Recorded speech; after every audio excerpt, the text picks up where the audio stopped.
Hi అండి, welcome to subscribers kitchen. ఈరోజు మన కిచెన్లో పకోడీ చేయబోతున్నామండి.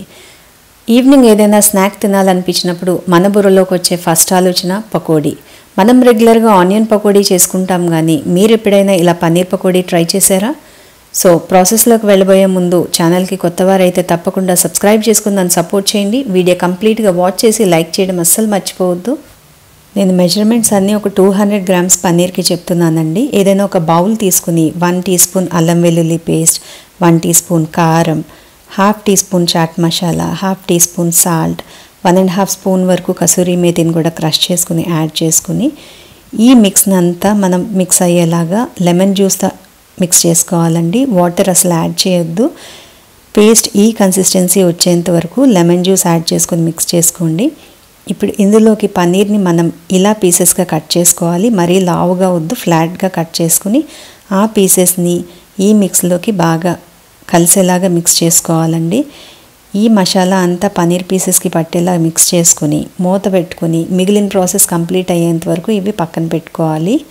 ఈ పీసెస్ మీకు టైం ఉంటే ఒక 15 to 20 మినిట్స్ మ్యారినేట్ చేసుకుంటే బాగుంటాయండి.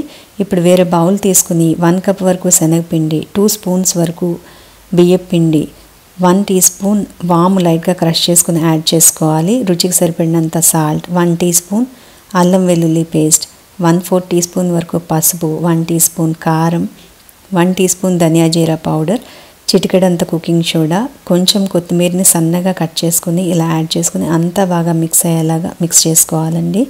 ఇప్పుడు వాటర్ కొంచెం కొంచెంగా యాడ్ చేసుకుంటూ మనం కన్సిస్టెన్సీ అడ్జస్ట్ చేసుకోవాలి. ఒకసారి వాటర్ యాడ్ చేసి కలపడం వల్ల ఏంటంటే మరీ పల్చగా వచ్చేస్తుంది. ఇప్పుడు బ్యాటర్ అంతా ఇలా బాగా మిక్స్ చేసుకొని ఈ కన్సిస్టెన్సీ అడ్జస్ట్ చేసుకోవాలండి.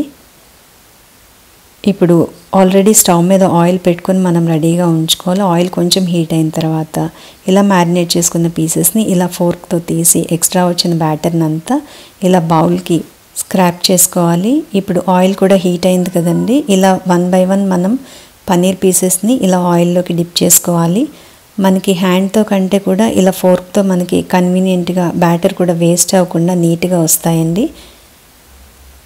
ఇలా అన్నీ వేసుకున్న తర్వాత మనం ఆయిల్ని లో టు మీడియం ఫ్లేమ్ అడ్జస్ట్ చేసుకుంటూ టర్న్ చేసుకుంటూ ఫ్రై చేసుకోవాలి. ఇలా వేయగానే మటుకు మనం ఇమీడియట్గా టర్న్ చేయకూడదండి. కొంచెం ఫ్రై అయిన తర్వాత టర్న్ చేసుకుని లైట్ గోల్డెన్ బ్రౌన్ కలర్ వచ్చేంత వరకు ఫ్రై చేసుకోవాలి.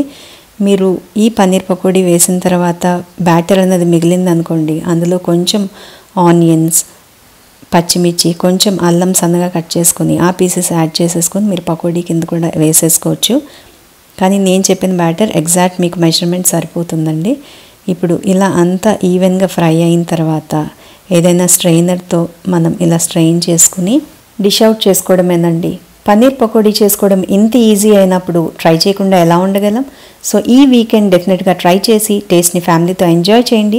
మీకు ఎలా వచ్చిందో కమెంట్ సెక్షన్లో నాతో షేర్ చేసుకోవడం అస్సలు మర్చిపోవద్దు. ఈ పన్నీర్ పకోడీ టొమాటో సాస్తో కానీ పుదీనా చట్నీతో కానీ టేస్ట్ చాలా బాగుంటుందండి. వీడియో నచ్చిందా? అయితే లైక్ చేయడం అస్సలు మర్చిపోవద్దు. ఫ్రెండ్స్కి, రిలేటివ్స్కి షేర్ చేయండి. నా వీడియోస్ కొత్త అప్డేట్స్ కోసం నోటిఫికేషన్ బెల్ ఐకాన్ని ప్రెస్ చేయండి. Thanks for watching and thanks for subscribing.